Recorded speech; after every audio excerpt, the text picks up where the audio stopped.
Hello. All right. So, welcome back to another weekly video, your weekly photography video show, Capture and Create. My name is Kwame. This was like spur of the moment. I was supposed to do this um, today earlier. I was going to, but then the dog that you saw last week that kind of made everything a little haywire around here. I had to drop him back off so he could get adopted. So that was really awesome. So unfortunately, I had to push this back, and then I forgot to set out uh, a blast or whatever, a post saying I was going to do this. But this is week 3 of doing these videos, I believe. Let me just check here. Uh, yeah, week 3. Week 4. This is the 4th week. 4 weeks in a row of doing this live stream here. So I wanted to do it for that and just to show up and hang out with you all. And if no one shows on the stream, that's okay, because I got something I want to talk to you all about today. Actually, I want to share with you my camera bag. Now, I've talked about this before in my travel video when we went to Europe, what I brought with me, but I figured let me show you what I actually use now on a semi-regular basis, because being someone who works from home, I don't always have to get out. And so today I was out after I took the dog back to the foster place, and I figured I might as well show you what I'm doing, because this is literally something I bring with me all the time. So first of all, the bag. This has been the best bag I've ever used. So this is I'm gonna have to pull back a little bit. This is the Tom Tuck bag. I absolutely love this bag. This isn't technically a camera bag, but it is probably, I'm going to say, this is the perfect bag, like messenger style bag for me. I don't want anything bigger than this. It can serve as it served as a day bag in London and France.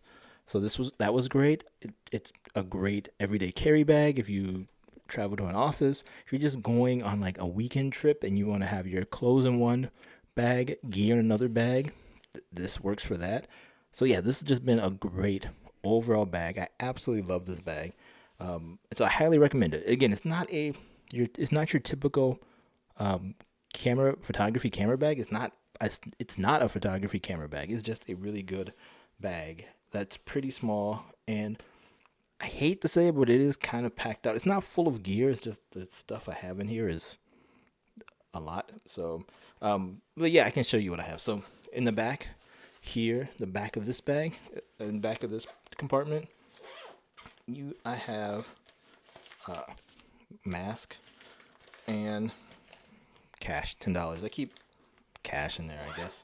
And then in the front here, this front portion, sorry about the zipping, but in this front portion I have a couple things that are pretty interesting. So I have my adapters for Lightning and USB-C. If you have the new iPhone 15, you only need this one now. The the USB-C Thunderbolt adapter. This is from SanDisk. It's a super fast charger or transfer card reader. Excuse me. This is a super fast card reader. So if you are taking a bunch of pictures, especially raw pictures from like the Sony A7 II or something, having this card reader makes importing pictures so much faster now, especially on the S22 Ultra or the Tab S8. Then Lightning adapter because I have the iPhone 14 Pro, and it works for me. Now, this other thing in here, make sure that's it. Yeah, so those two, and then this. This thing is pretty cool. I found it at a bookshop, and that is this card here. But what it does, expands out. You pull this up, pull these up, and then you can put your phone in here like this, right? So now it's really cool. So if I want to edit pictures while sitting at a coffee shop, I can have it sitting up like this. I'm gonna pull it back, have it sitting up like this, and using a stylus, edit pictures. It works with the iPhone or my S22. You can turn it sideways like this, so you can edit that way. It's not good for like a tripod or anything like that, so you're not going to use this to take pictures. That is one thing I would like to pick up. There's something, I'll leave a link down below. There is something on Amazon. I've just been sitting on it. It's like $34. It's a little mini tripod for your phone that you can use at multiple stops or multiple angles. So that's something that I want to pick up at some point. You know, money doesn't grow on trees, so I'm waiting for that. But yeah, that then I could have like a little mini tripod if I wanted to do a long exposure or just take a group picture or a picture, like a macro picture or something. But yeah, this thing is really cool, especially for editing video. And then in the middle section here, that's where all the good stuff is. Not really, but I have a massive battery. I don't know why I carry this thing with me. I feel like I know I'm getting to the point, the age where I've had experience like running out of battery or and that kind of stuff with older phones or older tablets. So you always needed to have a big battery pack. But now phones and tablets are pretty good, really good with their battery life. So I don't think I need this anymore. I was looking at it today in the coffee shop. I was like, this thing is 20,000 milliamps, really good.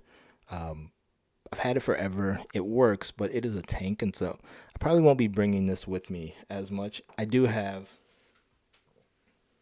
this one here. That's a little wireless charger, MagSafe wireless charger, so I can put it on the S22 or the iPhone. But the one really cool thing is it has a kickstand. The struggles. It has a kickstand that you can hold, like put your phone up like this. I think you can use it like this, but it's not the sturdiest. And if you're gonna watch a movie, maybe, but yeah, I could bring this and save space in my bag. But have that. As for a camera, because I do carry a camera with me everywhere. Right now I'm using the Fujifilm X-F10 because I haven't used it in a while, and it's just a fun little camera. To me, this is like I consider this my digital point and shoot camera. So this just stays in the bag, and I will offload the pictures weekly, because there's sometimes I don't use it, but if I do use it, I don't need to take the pictures off right away, so I'll import them weekly. So I did that today while I was at the coffee shop. And then a couple cables, so USB lightning cable, a mouse, which after today probably gonna not bring this with me either. I have the mouse. Why? Because I have my Samsung Tab S8. That's the new like the coffee shop computer I want to say. So what's great about this is you have Dex mode. So when I do use Dex mode, I was using this. So I was using this before I got this keyboard here. So this keyboard, what's nice about this one, I think I just put up a video about that one, is that it's like the Microsoft keyboard, has a mouse built in. So trackpad built in. So I don't need that mouse anymore, but it is nice to have if you do like using a mouse, because it pairs up with the Tab S8.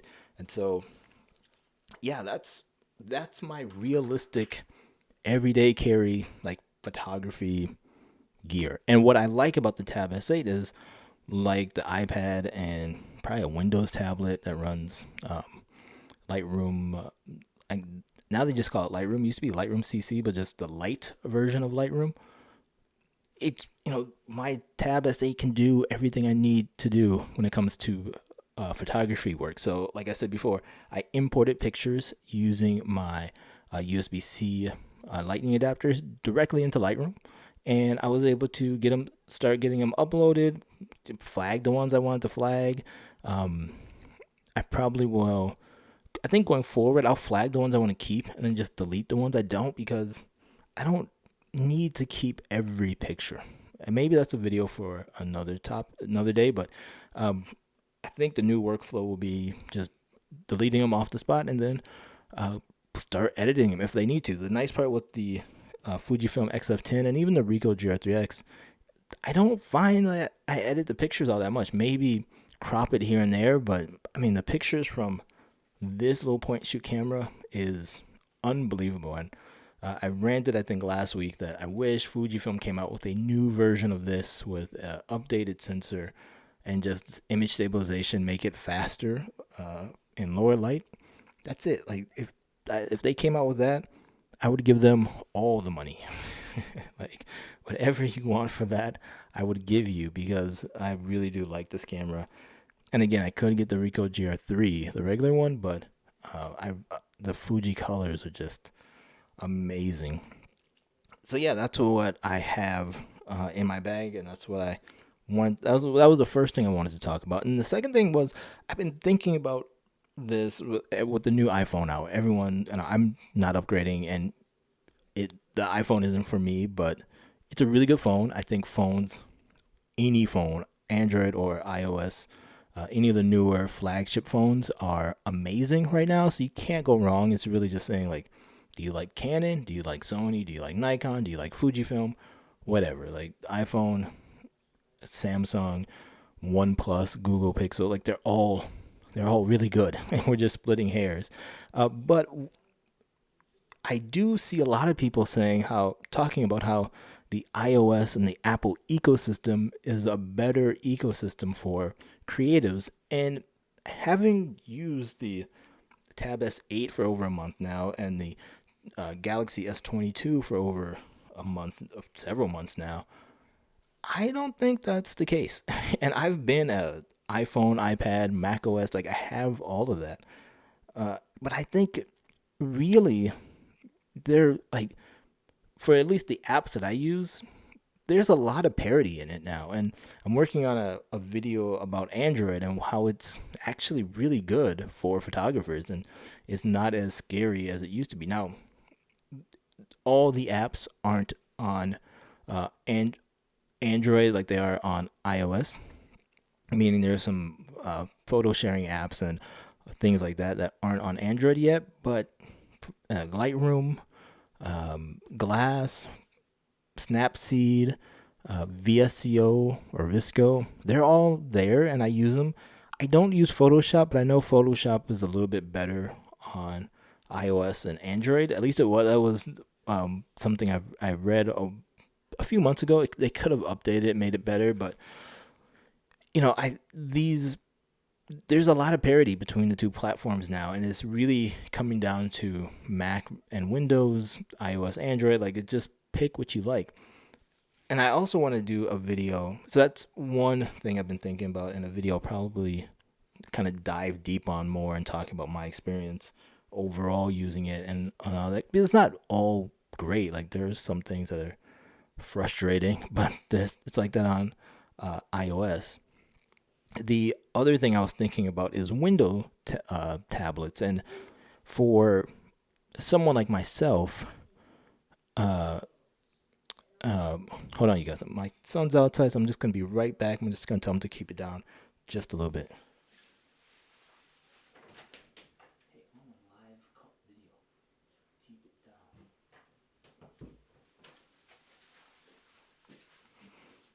All right, I'm back. Sorry about that. So I was thinking about Windows, and with these window tablets, especially like the ARM ones, I'm thinking of picking up one. There's one in particular from Robo and Kala. I've been thinking about picking up because the advantage of Windows, obviously, it's a full operating system. So Lightroom, not Lightroom Classic, but Lightroom, just Lightroom, runs actually really good on Windows ARM tablets. And the last time I saw this was the Surface Pro X, which was an ARM-based tablet. And I haven't seen anyone talk about it yet. And the iPad is an ARM-based device. The Mac OS is ARM-based now. Like when the Mac OS or the MacBooks and MacBook Airs and all that stuff. Samsung, their devices, I don't know if they're ARM, but they're mobile processors. And so I think a Lightroom would work pretty well as long as you have like, at least 16 gigabytes of RAM and a good amount of storage. So I've been thinking about picking up one and trying it because even though I love Lightroom on my mobile devices, the one thing that it doesn't do is it doesn't let you do like merge to HDR or do any kind of photo merging, which I shoot a ton of panoramic, especially when we're traveling. And so to be able to import them, edit them all like on a tablet, which again I like using versus a mouse and keyboard because it's just more intuitive to me, I think might be the one of the best experiences, that no one's really talking about. And so I want to, at some point, hopefully in the next couple months, pick up a Windows tablet and play with that just to see what it's like. But I think it would be a pretty good experience. If anyone has any questions in the chat, please, put them in there because I would love to interact with you all. But yeah, it's really a great time to be a mobile photographer, or not. I don't want to say mobile photographer, but someone who wants to take pictures and have a lighter load, like gear load. You don't need a big heavy computer like you used to have, or a big gaming laptop. I remember getting a couple of those to try to run Lightroom, or having tons of RAM and all this stuff. Like it's really well optimized now. And if you want to travel and take pictures and all that good stuff, like Android, iOS, Windows now, I think it's really amazing. And so I'm pretty excited about that. Trying to think anything else that I wanted to talk about, or if there's anything you all want to talk about. I heard someone mention the other day saying like Micro Four Thirds is going out of style, and even though I don't use Micro Four Thirds cameras anymore, I think they are some of the best cameras you can get, especially like the new Panasonic G9 II and the Olympus camera. Those are amazing, amazing cameras. And I think like the old point and shoot cameras, I think some of the older Olympus pin cameras, the really small cameras that you could put pancake lenses on, it was an interchangeable lens system. It is. I don't know if they still make them, but I think those kind of cameras are going to come back in style because the Fujifilm XF, like the whatever XF 100F, that line is impossible to get right now. I thought about getting one, but at the same time, it's like if you do want to buy one, it's overpriced and hard to find. And so I think these Micro Four Thirds cameras are going to be really popular really soon, especially those, like I said, the Olympus pin line. And I think Panasonic, I know Panasonic had a line, I can't remember the name of it, but again, interchangeable Micro Four Thirds cameras, because you can get like a small Micro Four Thirds camera, you can put a nice little pancake lens on there, f2, f2.8, and you have a great walk around point and shoot camera. Something like the XF10. Now, obviously, the XF10's sensor is bigger, but if you can get like the Olympus pin, I think the Olympus pin L9 or something like that. I mean, instead of trying to look it up, let me see here.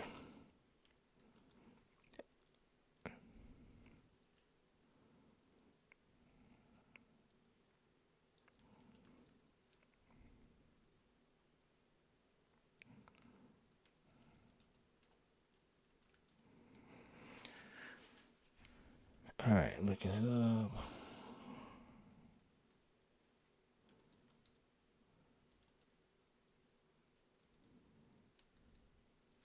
Yeah, the Olympus Pen EPL10. So this looks like their newest camera.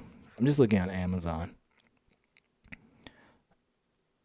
You'd have to buy it used, but you can get it for with a lens, the 14 to 24 lens.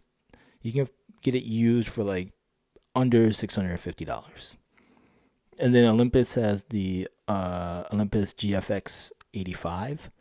Again, with two lenses, you can get these 12 to 32 and the 45 to 150 for under $650. I mean, that's unbelievable. I will leave links to both of these down below. You can get the Panasonic one you can pick up with Prime shipping, but that's incredible, and I think we're gonna see a swing to those cameras, and so I'm really excited about that. The Olympus Pen camera is something I've always wanted. Actually, only thing I want to see is if there's a autofocus to have image stabilization. That's the one thing, and again, I know you don't have to have image stabilization, but if it does, it would be a great camera to pick up and play with.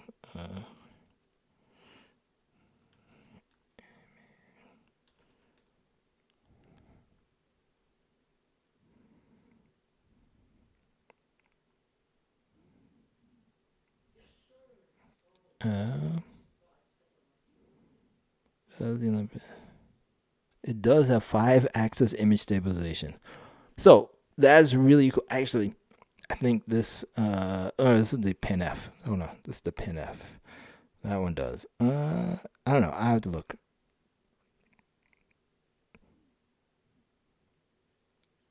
Yeah, I can't find it right now, but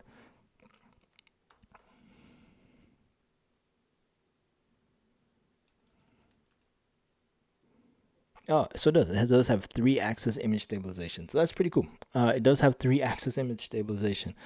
I will leave a link down to this blog by Robin Wong, who's also a YouTuber. Does amazing. He has amazing videos on YouTube. I would check him out. He's really into Micro Four Thirds cameras. I think that's all he uses now. So with 3-axis image stabilization, 4K video capabilities, Micro Four Thirds sensor, again interchangeable lens, for $650 for the kit lens and the camera. And let's say you wanted to get an Olympus pancake lens. If you want to get like the Olympus 17mm f2.8 lens, you have a 25mm f2.8 lens. So the 25 would be more like your 50mm lens, and the f2.8 would be a 34mm lens. If you want, so those two, just looking up in real time here, you could also get a 9mm lens, f8. It's like a fisheye lens cap body for $100. Or you could get the 17mm f1.8, which I would probably do. You could get it used for $250. So for $900, you could get a small compact camera with a small compact fast lens. I think that would be a winner. Honestly, I think that would be a great everyday carry camera system. It would have a lot of features that we photographers would like and use, and especially if you're just doing not daily, but if you're just capturing your life, not just, but if you're capturing your life, you don't need interchangeable. You don't need like zoom lenses and everything. Again, having a fixed focus lens like this is amazing, and so I really wish. So to come back all the way back around, I think Micro Four Thirds are gonna come back in style with this younger generation. I think these Pen cameras are going to skyrocket in price. So, personally, I might pick up one of these cameras now, not to sit on them or anything, but to use them while you can get them, because Micro Four Thirds is. I've used it for years, and it was legit. I really liked it. I really wish Fujifilm had something small, pocketable like this. Even if it had, it would be nice if it had interchangeable lenses with their APS-C sensor. Yeah, I think, again, for me, as someone who's a hobbyist photographer who just likes taking pictures of my life and like documenting my life, the easier the better. And so I don't need a big Sony A7 II to take daily pictures. I use my phone. I use whatever I have. So yeah, long story short, Micro Four Thirds are not going anywhere. I don't think they're going anywhere. It's great to see Panasonic putting out new cameras with new sensors in them. And again, I think these older cameras are coming back in style, and I'm predicting in the next 2 to 3 years, the small Micro Four Thirds cameras are going to be super popular, like Fuji's cameras right now, and they're going to be hard to find, or just like the digicams that people are trying to pick up. So I'm excited about that. Again, thank you as always for watching this video. I'm gonna end the video here, the live stream here. Next week I will do it back at my regular time. Friday mornings. I will put out a post earlier. I will actually have something to show you more than just gear, talking about gear, but there's something I want to show you within Lightroom and how I've been using it a lot more. But yeah, thank you as always for watching this video. If you do like this video, please hit the like and subscribe button. I will leave the links to everything I talked about down below, and I will see you next week and talk to you guys later. Bye bye.